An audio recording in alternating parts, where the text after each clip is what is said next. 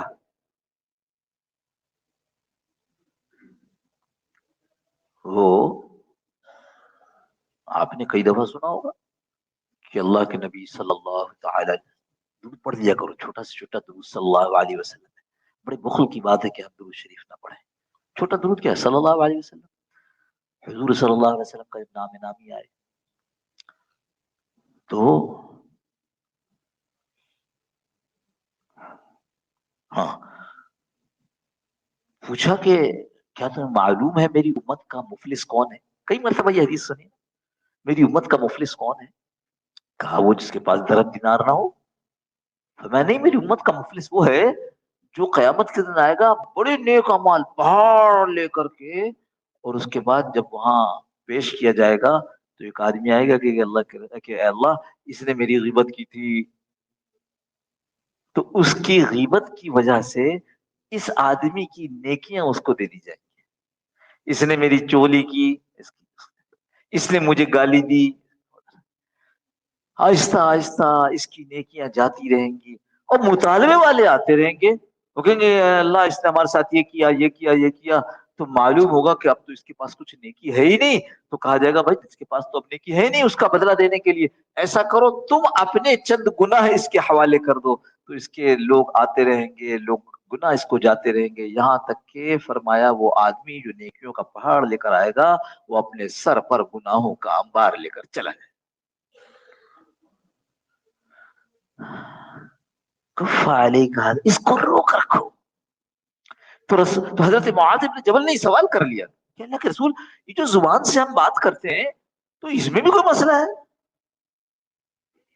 فرمایا ہاں، بلکہ وہ جو ایک پیار کا جملہ ہوتا ہے نا ہمارے یہاں، جو بڑے بڑے آدمی سے کوئی سوال کرتا ہے ذرا ایسا عجیب سا، تو کہتا ہے تیرا ستیہ ناس، تجھے یہ بات نہیں معلوم ہے؟ تو ایسی عربی میں کہتے ہیں ارے تیری ماں تجھ کو روئے، تجھ کو یہ نہیں معلوم جہنم میں منہ کے بل گرانے والی سب سے زیادہ یہی زبان تو ہے. اور اس وقت میں آپ، کیا چھوٹا کیا بڑا، کیا مرد کیا عورت، ہاں کیا مولوی صاحب، کیا جج صاحب، کیا جرنیل صاحب، کیا وزیر اعظم صاحب، زبان کا بے محابہ استعمال. ہم ذرا اس طرف چلے گئے، اپنی طرف ہے، کیا ہم آپ، ذہن ادھر چلا جاتا ہے. زبان بے قابو ہے. عبداللہ ابن مسعود رضی اللہ عنہ میں کہ یہ ایک ایسی چیز ہے جس کو سب سے بڑی قید ملنی چاہیے. یعنی انہوں نے تو اس طرح فرمایا کہ زبان سے زیادہ قید میں رکھنے والی چیز اور کوئی ہے نہیں. قید کرو، روکو. بھئی یہ بھی کہہ سکتے تھے کہ اپنی زبان کو قابو رکھو، لیکن اہمیت کو جتانے کی خاطر اپنی زبان نکالنا اور زبان نکال کر اس کو انگلیوں میں پکڑنا اور پکڑ کر پھر یہ کہنا کہ اس کو روک کر رکھو، اہمیت بتائی جائے. بڑے بڑے اعمال والے اس زبان کی بدولت پتہ نہیں کہاں ہوں، پتہ نہیں کہاں ہوں. حضور صلی اللہ تعالی وسلم کا زمانہ ہے، ایک صاحب کا انتقال ہو گیا. یقیناً صاحب کا انتقال ہو تو صحابی ہوں گے، تو ان کا انتقال ہو گیا اور کسی نے کہا کہ بڑے زبردست آدمی تھے، خوشخبری ہو ان کو. تو اللہ کے پاس پتہ نہیں کہاں جا کر پہنچ گئے ہوں گے. آپ صلی اللہ علیہ وسلم نے سنا تو فرمایا تمہیں کیا پتا کہ اس کے منہ سے کبھی کوئی فضول بات نکل گئی ہو. ہمارا تو صبح شام اسی میں ہے نا، فضول باتیں. تو کسی نے کہا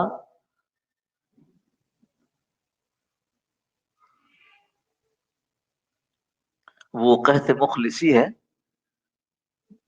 وہ قحط مخلصی ہے کہ یاروں کی بزم میں، دشمنوں کے پاس نہیں ہے. وہ قحط مخلصی ہے کہ یاروں کی بزم میں غیبت نکال دیں تو فقط خاموشی بچے. ہر طرف زبان کا بے محابہ استعمال. یہ خیال نہیں ہو رہا. اللہ کے نبی صلی اللہ علیہ وسلم نے ارشاد فرمایا، اس کا مفہوم ہے کہ ایک آدمی اپنی زبان سے ایک بات نکالتا ہے، بے دھیانی میں، بے خیالی میں، اس کو خیال ہی نہیں ہے کہ اس زبان، یہ جو بات بول رہا ہوں اس کا کیا اثر ہو سکتا ہے اللہ کے ہاں، یا کس حیثیت میں پیش کی جائے گی.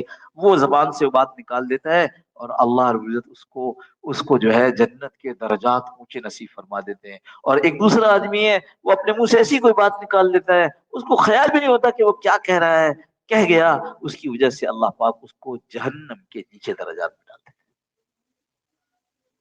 زبان جس کی ہمیں کوئی پرواہ نہیں ہے، وہ آدمی بھی جس کے پاس پستول نہیں ہے، وہ آدمی بھی جس کے پاس خنجر نہیں ہے، وہ آدمی جس کے پاس لاٹھی نہیں ہے پٹائی کرنے کے لیے، ڈنڈا نہیں ہے ہاتھ میں مارنے کے لیے، زبان اس کی بھی خوب چلتی ہے. زبان سے وہ لوگوں کو وہ چیرے لگاتا ہے، وہ زخم لگاتا ہے جو کبھی نہیں بھرتے.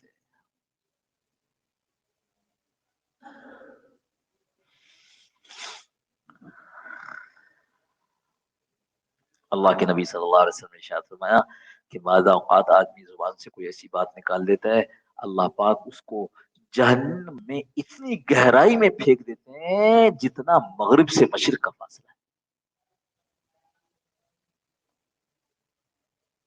اب کیا کریں؟ زبان بند کر لیں. اب میرا منہ بند، اب میں کچھ بولوں گا ہی نہیں، ایسا تو ہو نہیں سکتا. مگر میں نے کہا اللہ کے نبی صلی اللہ علیہ وسلم نے چیزیں اور باتیں وہ بتلائی ہیں جو قیامت تک کام آنے والی ہیں. فرمایا من کان یؤمن باللہ والیوم الآخر، جو آدمی اللہ پر اور یوم آخرت پر ایمان رکھتا ہے. دونوں باتیں، ایک تو اللہ پر ایمان رکھنا کہ میرا اللہ ہے جس نے مجھے پیدا کیا ہے، میرا اللہ ہے جس نے مجھے بتایا ہے نبی صلی اللہ علیہ وسلم کے ذریعے کہ کیا اچھا کیا برا ہے. ایک اللہ ہے جو ہماری ہر چیز کو دیکھ رہا ہے، جو تنہائی میں کی گئی اس کو بھی دیکھ رہا ہے، جو بات بولی اس کو بھی سن رہا ہے، جو بات بولی نہیں ہے ابھی دل میں ہی اس کو بھی سن رہا ہے. تو من کان یؤمن باللہ والیوم الآخر، ہاں نہ صرف یہ کہ وہ اللہ پر ایمان رکھتا ہے بلکہ ساتھ وہ آخرت پر بھی ایمان رکھتا ہے کہ جو کچھ میں کر رہا ہوں، جو کچھ میں بول رہا ہوں، جو کچھ میں سن رہا ہوں، جو کچھ میں دیکھ رہا ہوں، کل قیامت کے دن اس کا حساب دینا ہے. فرمایا من کان یؤمن باللہ والیوم الآخر، سے جو ہے وہ جو اللہ پر اور آخرت پر ایمان رکھتا ہے، فلیقل خیر، اس کو چاہیے کہ جب بولے تو نیک بات بولے، خیر کی بات بولے. او لیسمت، ورنہ پھر خاموش رہے، کہ بعض روایت میں لیسکت بھی ہے، خاموش رہے. یعنی یہ نہیں کہا جا رہا کہ آپ زبان بند کر کے بیٹھ جائیں، یہ کہا جا رہا ہے بولو تو خیر کی بات بولو. جب جب زبان کھولو تو اس سے کوئی اچھی بات نکل رہی ہو، ورنہ کیا کرو، ورنہ خاموش رہ جاؤ. بڑا مشکل ہے، آسان نہیں ہے، بہت مشکل ہے.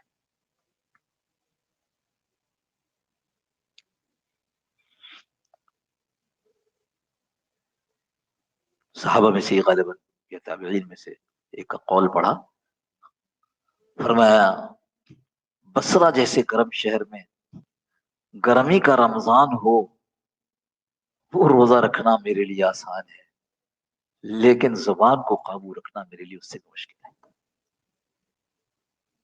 بڑا مشکل کام ہے. پر زبان کس کے تابع ہے؟ کان کے؟ ہاتھ کے؟ کس کے تابع ہے؟ زبان تو دل کے تابع ہے. یہاں اچھائی ہوگی تو اچھا بولے گا، یہاں گندگی بھری ہوگی تو گندگی بولے گا. یہ جو زبان جو ہے یہ آپ کے دل کی ترجمان ہے. دل میں یہ بے وقوف آدمی ہے، یہ عقل مند آدمی، اس کے زبان کھولتے ہی پتہ چل جاتا ہے اس کے اندر کیا ہے. سناتے نا قصہ کہ بڑی سمجھا کر بھیجا تھا، بیٹی شادی ہو رہی ہے، سسرال میں جا رہی ہو، بولیو مت، بے وقوف ہو بہت، ساری جو ہے نا یہ سارا عیب کھل جائے گا، بولنا مت، خاموش رہنا. وہ خاموشی رہے. ایک دن ساس نے کہہ دیا کہ بیٹی تم کچھ بولتی نہیں ہو، السلام علیکم تو وعلیکم السلام، طبیعت کیسی ہے تو اچھی ہے، پھر خاموش پھر خاموش، تو کچھ بولا کرو نا۔ تو زبان کھولی اس نے، کہا کہ ساس جی یہ بتائیے اگر آپ کا بیٹا مر گیا تو میری دوسری شادی کریں گی؟ تو ساس کہنے لگی کہ تیری خاموشی اچھی ہے بھائی، آدمی اندر سے کیا ہے یہ زبان ظاہر کرتی ہے، اندر سے کیا ہے زبان ظاہر کرتی ہے، اس لیے کا زبان روکو، دل بناؤ پھر زبان کھول لو۔ سفیان بن عبداللہ رضی اللہ تعالیٰ عنہ، اللہ کے نبی صلی اللہ علیہ وسلم کوئی ایسی بات کر بتا دیجئے کہ جو میرے لیے بہت اچھی ہو، فرمایا قل ربی اللہ ثم استقم، اس بات کا اقرار کرو کہ اللہ تمہارا رب ہے اور اس پر جم جاؤ۔ جم جاؤ کا مطلب کیا؟ کہ وہ کہ اللہ رب نہیں ہے تو کہنے اللہ رب، وہ کہ نہیں ہے تو کہنے نہ، جم جاؤ اللہ رب ہے تو تمہارے سارے اعمال افعال اقوال نیتوں سے ظاہر ہو کہ تم نے اللہ کو اپنا رب بنا لیا۔ قل ربی اللہ، کہہ دو، مان لو، اقرار کرو کیا کہ میرا رب اللہ ہے، ثم مستقم، پھر اس پر جم جاؤ۔ جب کبھی مقابلہ آئے اچھائی اور برائی کا تو جو اللہ کا حکم ہے اچھائی کا اس کو کر ڈالو، جب کبھی احکامات اور خواہشات کا مقابلہ آئے تو اللہ کے حکم کو پورا کرو، جی چاہیے اور خواہشات کو روک دو، ثم مستقم۔ اللہ کے رسول، اگلا سوال حضرت سفیان بن عبداللہ، اگلا سوال، اللہ کے رسول ایسی بھی بات بتا دیجیے جس کا آپ کو مجھ سے اندیشہ ہو۔ تو اللہ کے رسول صلی اللہ علیہ وسلم نے ایک لفظ ارشاد فرمایا، وہ کہتے ہیں کہ پہلے زبان نکالی اور اس کو پکڑا اور کہا فاخذ بلسانی، زبان نکالی اور کہا ہاذا، اس کا ڈر ہے، اس کا، یہ وہ چیز ہے جس کو ہم نے کبھی سوچا ہی نہیں ہے، جس کو ہم نے کبھی ہمارے عام زبان میں لفٹ ہی نہیں کرائی گی، یہ بھی کوئی چیز ہے؟ اگر کسی کو برا بھلا کہہ دیا تو کیا ہو گیا، کسی کا مذاق اڑا دیا تو کیا ہو گیا؟ پتہ ہے مذاق اڑانے کے بارے میں کیا فرمایا؟ ایک آدمی جنت کے دروازے پر کھڑا ہے، کسی کا اس نے ایسے مذاق اڑایا کہ اس کا دل پھٹ گیا، دل پھٹ، سمجھتے نا ہم بعض لوگوں کو چھوٹا سمجھ کر یا کمزور سمجھ کر یا غریب سمجھ کر یا کیسا بھی سمجھ کر ہم کبھی اس کا کیا کرتے ہیں، ریکارڈ بجاتے ہیں، دوستوں میں بیٹھے اور اس کی اوپر مذاق اڑانا شروع کر دیا۔ فرمایا یہ اگر جنت کے دروازے پر کھڑا تھا، اس کے کسی بول سے کسی آدمی کا دل پھٹ گیا، دل ٹوٹ گیا، اللہ اس کو جنت کے دروازے سے اٹھا کر جہنم کے دروازے پر کھڑا کر دیتا۔ امسک علیک لسانک، اپنے زبان کو قابو کرو، اور زبان کو قابو میں پھر کہوں پیچھے یہ قلب ہے، اگر اچھا ہے تو زبان اچھی ہے، اگر یہ برا ہے تو زبان سے سب برا ہے۔ اور اس قلب کی حفاظت کہاں ہوتی ہے؟ اس قلب کو سب سے پہلے بنانا ہے، پھر اس کی حفاظت کرنا ہے، بنے گی یہ اللہ والوں کے پاس، جن کے قلب بنے ہوئے ہیں انہیں کو ہم اللہ والا کہتے ہیں۔ اچھا ہم اپنی طرف سے تھوڑی کہہ رہے ہیں، تو حدیث میں آ رہا ہے الا ان فی الجسد مضغۃ، یاد رکھو، اللہ اللہ سن لو، اللہ کا ایک ترجمہ خبردار، اللہ ان فی الجسد مضغۃ، یہ تمہارے جسم کے اندر گوشت کا لوتھڑا ہے ایک ایسا، اگر یہ بن گیا صلح، یہ بن گیا ہے، اس کی اصلاح ہوئی ہوئی ہے تو سارا جسم درست ہے، سب کی اصلاح ہوئی ہوئی ہے، اور اگر یہ بگڑ گیا تو تمہارا پورا جسم بگڑ گیا۔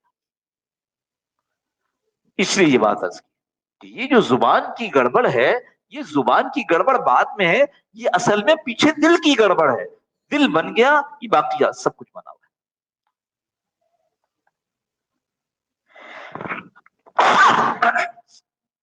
الحمدللہ یہدیکم اللہ ویصلح بالکم۔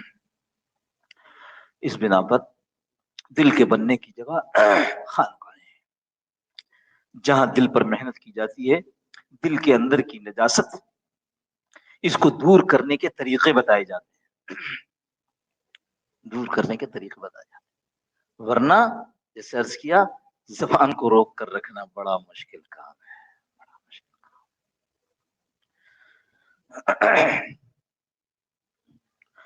اللہ والوں کے پاس اپنے اوقات کو گزارنا چاہیے، زیادہ وقت گزارنا چاہیے. ہفتے میں ایک دفعہ آدھے گھنٹے کو پونے گھنٹے کو، اس سے کام نہیں چلتا. 7 دن، بلکہ 7 دن نہ کہیں، 6 گھنٹے، 6 دن اور 23 گھنٹے وہ آزاد، اور خانقاہ میں پہنچے پونا گھنٹہ 1 گھنٹہ نہیں بنتا. جب آدمی بیمار زیادہ ہو تو اس کو ہسپتال میں داخل ہونا پڑتا ہے. اس لیے اپنے آپ کو نیک ماحولوں کا پابند بنائے. روزانہ مسجد میں تعلیم ہوتی ہے، نیک لوگوں کا ماحول ہے. گھر میں تعلیم کریں، ماحول بناوے. تو روزانہ قرآن کریم کی تلاوت میں وقت گزارا جائے. روزانہ کسی دینی کتاب کا، خود میں تو کہتا ہوں یہ فضائل صدقات کا انفرادی مطالعہ کرو، دیکھو دل کی دنیا کیسے بدلتی ہے.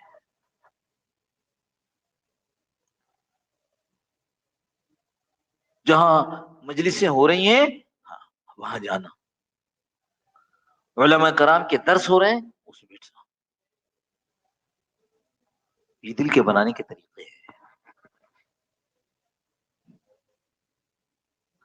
وہ کسی نے کہا کہ حضرت دل میں بڑا غصہ ہے، کوئی بات ہوتی بس فوراً غصہ آ جاتا ہے. تھانوی رحمۃ اللہ خط لکھا تھا.